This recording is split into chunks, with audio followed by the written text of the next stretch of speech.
Un cordial saludo a los estimables amigos y amigas. El mundo se encuentra sumido en una crisis económica sin precedentes, mayor incluso que la Gran Depresión de 1929 y años subsiguientes. Si bien es cierto que hay signos alentadores que la economía mundial está dando signos de recuperación, e incluso en el trimestre julio-septiembre del 2012 el PIB de los Estados Unidos aumentó, siguiendo con la tendencia de todo el 2012, nos enseña, es cierto, que la recesión estadounidense se aleja, lo que indica que el periodo de crisis podría ser menor que la anterior década de los 30, aunque la crisis de Europa, por el otro lado, apenas comienza. Fuera de ello, el proceso de la crisis actual se redujo, al menos en los Estados Unidos, por una exagerada cantidad de dinero sin respaldo del orden de cientos de miles de millones y aún más, billones en español y trillones en inglés, que dinamizó la economía, pero que parte del problema se pospuso cuando esa cantidad de dinero exagerada se deba reciclar. Para aquellos que quieran criticar al presidente Obama, por ello deberán recordar que esa política de dinero extra se inició en tiempos de George W. Bush, en cuyo periodo también la burbuja inmobiliaria explotó y la crisis se formó e incubó. Es importante mencionar 4 puntos esenciales. En 1929 se dejó libre al mercado, dándole oportunidad a que las fuerzas del mismo buscaran su reacomodo. Ahora, en las grandes economías el mercado fue y está siendo manipulado, inyectando enormes cantidades de dinero sin respaldo, beneficiando sobre todo a las grandes empresas tambaleantes a cero o casi cero las tasas de interés. La ayuda, que será enviada a España en los próximos días como un ejemplo, se repartirá para el Banco Bankia y la otra mitad para todas las demás necesidades. Y para ello el pueblo será gravado con medidas antipopulares que significarán un sacrificio excesivo y por mucho tiempo. El calvario para el pueblo español apenas comienza. Luego seguirá Italia, que tiene una deuda externa mayor del 120% del PIB. ¿Y Berlusconi? Bien, gracias. La ayuda monetaria se realizó a solicitud de las mismas empresas que fueron las adalides del neoliberalismo, que propugnaba la libertad absoluta de la empresa privada y en tiempos de crisis pidiendo la intervención estatal, socialismo para salvarlas de la bancarrota. 2. En los países pequeños, sin embargo, y sobre todo en los países con economía dolarizada como el nuestro, sin política crediticia, la cosa es diferente. El circulante no puede incrementarse. Este se encuentra en poder de los bancos, que han restringido exageradamente los créditos normales, otorgándolo a pequeños y medianos, casi siempre a través de elevado interés de las tarjetas de crédito. Las tasas de interés pasivas a la baja y las activas al alza. Aunque la crisis es generalizada, su causa común es que no hay dinero, al menos no el suficiente, y esto acarrea todos los problemas económicos derivados que con una buena política gubernamental tan solo ha podido evitarse que se incrementen, obligándose a usar un mal necesario el Estado, nuevos empréstitos. Esto por sí solo no soluciona el problema, tan solo lo dilata. Fuera de ello, el gobierno no tiene dinero suficiente y las deudas y compromisos son mayores, así que se ha tendido y tenido que hacer y planificar aún más nuevos impuestos al próximo futuro, aunque fuesen políticamente indeseables. Esto, sin embargo, acarrea un proceso de discusión social. ¿A quién le cargamos los impuestos? Cierto sector empresarial, generalmente la cúpula, piden que se aumente la base tributaria. Entendido esto, en incluir también a los pequeños empresarios e incluso a los micros. De esa forma, hasta las vendedoras de pupusas o tamales, o los microchalets, incluso el comerciante informal de todo tamaño tendrían que pagar. A esto se agrega que tendría que eliminarse los subsidios a las clases populares, porque eso es simplemente populismo, según ellos dicen, aunque yo lo considero un compromiso social. Sin embargo, muy poco hablan de los subsidios a las grandes empresas, con exoneración legal de los impuestos, ni tampoco elevación fiscal muchas veces evidente de algunos grandes, sin llegar a una inconveniente cacería de brujas, porque también se necesita a las grandes empresas para progresar y muchas de ellas pagan todos sus impuestos. Se debe antes diferenciar a las buenas empresas con las evasoras, que no son muchas, pero tampoco son pocas. Eliminar los subsidios populares e incrementar los impuestos a la clase media, al mismo tiempo de mantener los subsidios y exenciones a los grandes e incluso reducirles y hasta eliminarles sus impuestos, es también pedido por ciertos personajes de la derecha.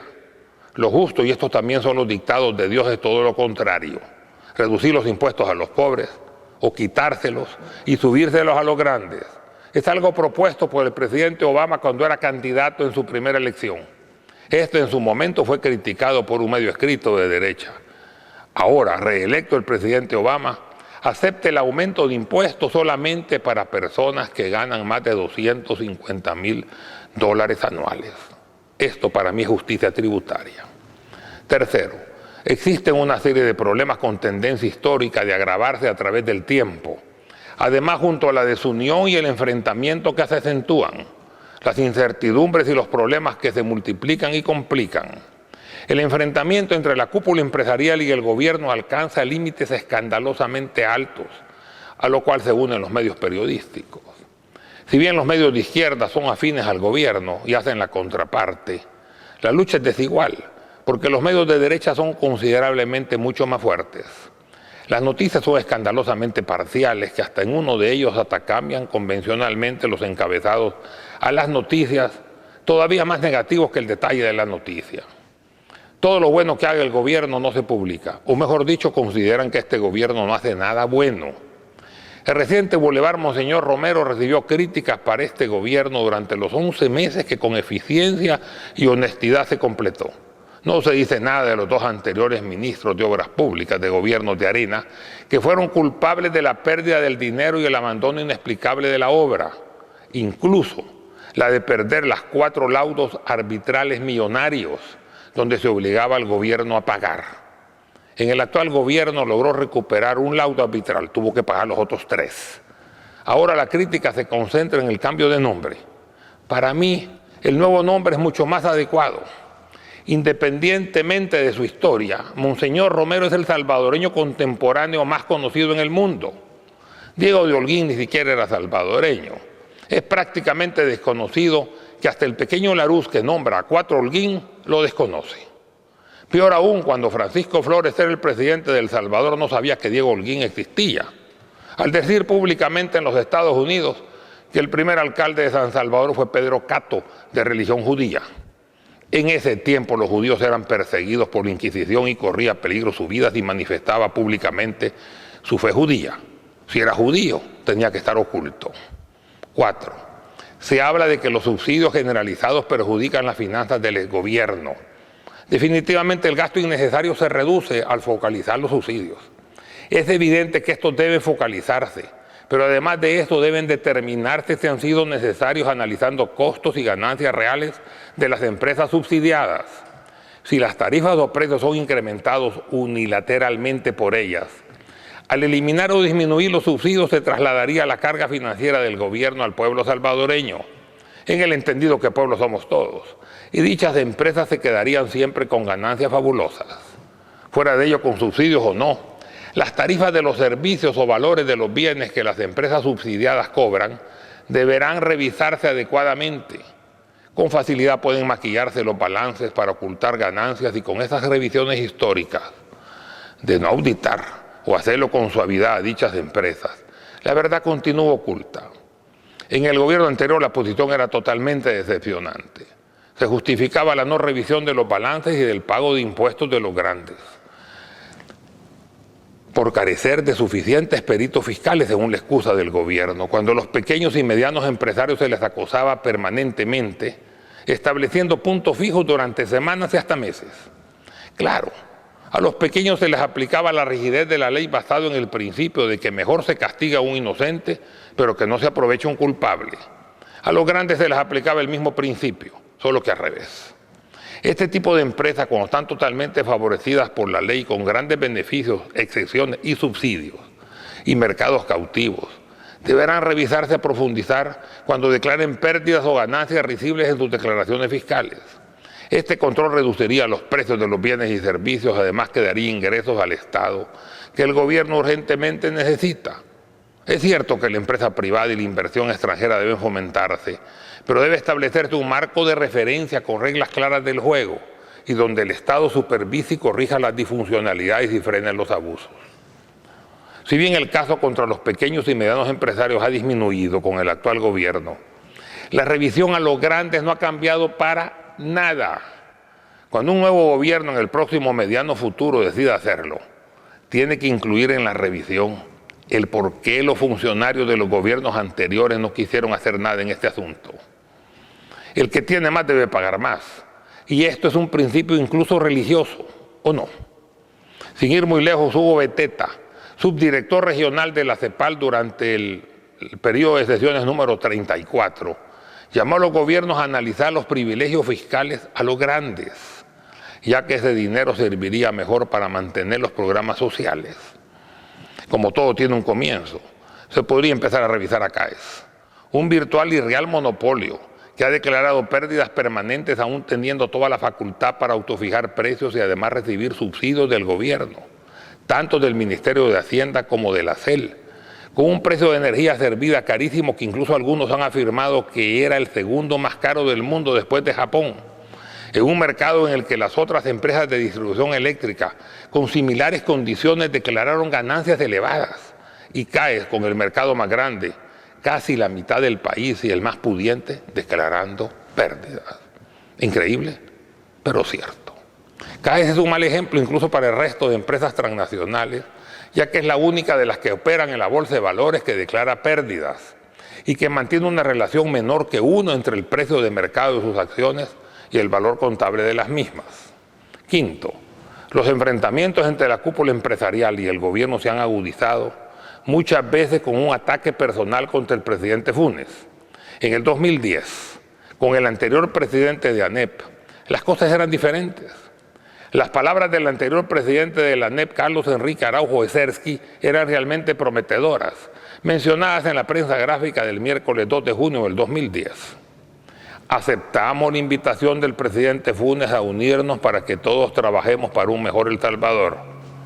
Estamos conscientes de que el país es un barco donde todos debemos aceptar nuestras responsabilidades.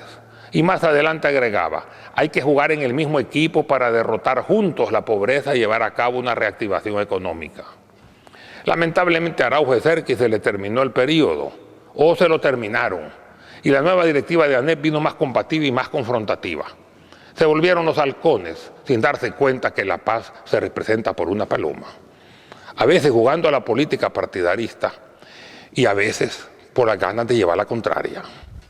A otro Araujo, Arturo, el presidente de la República de ese entonces, le dieron un golpe de Estado en diciembre de 1931, financiando al general Maximiliano Hernández Martínez, que masacró campesinos en enero de 1932, justo un mes después.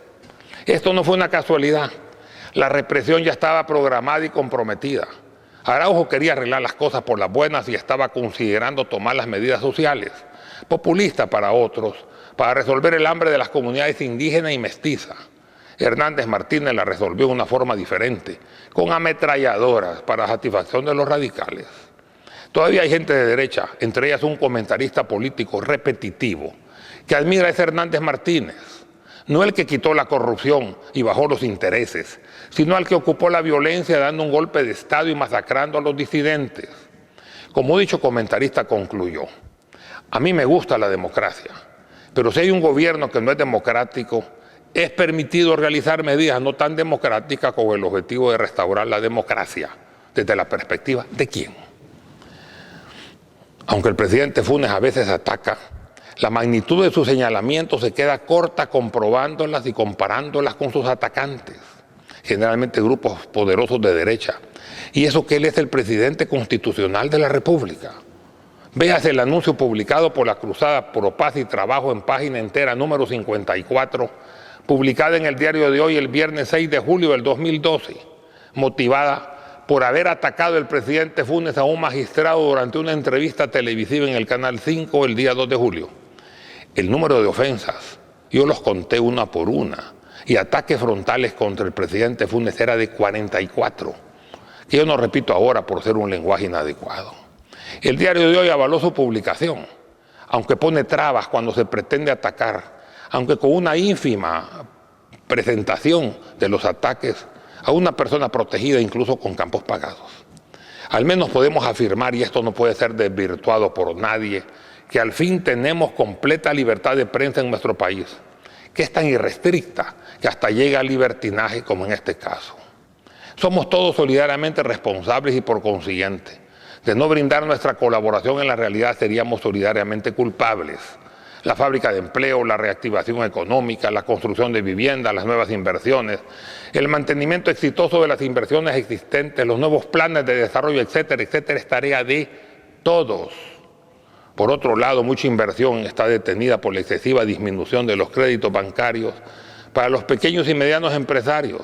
Y los grandes no quieren invertir. Quieren más garantías, menos impuestos y más exenciones. No creen que ya tenemos suficiente. Al presidente, al menos cuando ejerce su cargo, debe respetársele. Cuando Cristiano era presidente, bastó una pregunta fuera de tono de parte del periodista de CNN en esos entonces, Jorge Gestoso, para que se diera prácticamente un duelo nacional. Se le había faltado al respeto al presidente y por consiguiente a nuestro país, decían los medios, continuamente. Tampoco es para tanto. Tal vez eso se deba a que Cristiani, siendo presidente de la República, y ahora que no lo es, siga cantando en todos lados que sigo siendo el rey. Nadie pide respeto exagerado que más parece sumisión, pero tampoco lo contrario. La crítica tiene que ser profunda y constructiva y sobre todo presentar soluciones. Muchas gracias.